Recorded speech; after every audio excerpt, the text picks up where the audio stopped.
Audiobook El fascismo en América Latina de Shafik Handal. El fascismo alemán, hitleriano, o nacionalsocialismo, nazi, que se instauró a comienzos de los años 30 en ese país capitalista desarrollado, no es precisamente el caso típico, no fue la regla sino la excepción. Aunque fue el más conocido y peligroso, porque llevó al mundo a la más terrible guerra de su historia. No estamos sosteniendo que el fascismo no pueda instaurarse en un país capitalista desarrollado. Únicamente hemos querido subrayar un hecho histórico concreto e indiscutible: el fascismo europeo surgió primero y mayoritariamente en los países capitalistas rezagados en su desarrollo.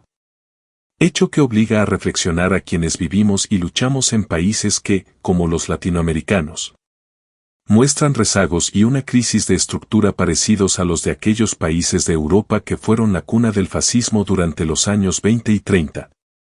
Por cierto, que el hecho de que el fascismo surgiera primero en los países rezagados indujo a una parte del movimiento obrero y popular europeo de aquel entonces a sostener una tesis que resultó altamente perjudicial para la preparación de las fuerzas antifascistas alemanas: Alemania no es Italia. Se sostenía, dando a entender que este fenómeno era exclusivo de países atrasados como la Italia de entonces. En América Latina de hoy estamos ante un peligro de error parecido, pero que argumenta por el lado opuesto. En el caso concreto de nuestro país, nos referimos a la opinión de que El Salvador no es Alemania, según la cual aquí no puede instaurarse el fascismo, porque es este un fenómeno únicamente propio de países desarrollados.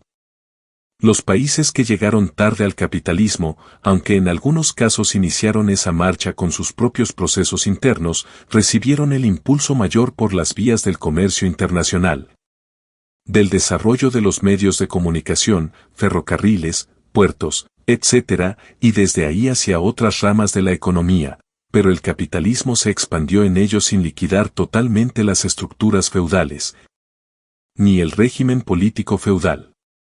Este hecho condujo a que, al llegarse a cierto nivel del proceso de avance del capitalismo dentro de esas viejas sociedades, surgiera un cierto tipo de crisis estructural, sin resolver la cual era imposible para el capitalismo proseguir su marcha. Esta crisis se hizo evidente cuando vino la industrialización, la cual no podía realizarse hasta el fin sin resolverla, de un modo u otro. Pero la existencia y maduración de dicha crisis estructural abrió también la posibilidad de la revolución social como solución histórica. Aunque ella no significa la perspectiva de esa posibilidad y la marcha hacia el socialismo, negación de aquel. Este tipo de países capitalistas, de mediano desarrollo, en Europa y América Latina, se constituyó en efecto en el escenario principal de las revoluciones socialistas, empezando por la propia Revolución Rusa.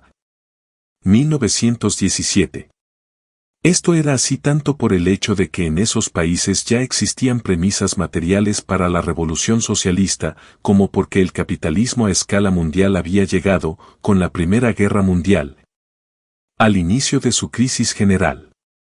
El proletariado en esos países con desarrollo rezagado y burguesía débil, había asumido para entonces un papel independiente en la lucha política y social y forjado sus propios partidos revolucionarios. De ahí que liquidar los restos del feudalismo, resolver el problema de la tierra, de la democratización, de la industrialización y de la independencia, que estuvieron inscritas en el programa de las revoluciones burguesas del pasado, eran ya tareas incorporadas en el programa del proletariado revolucionario, y solo esta clase en realidad podría llevarlas a término consecuentemente.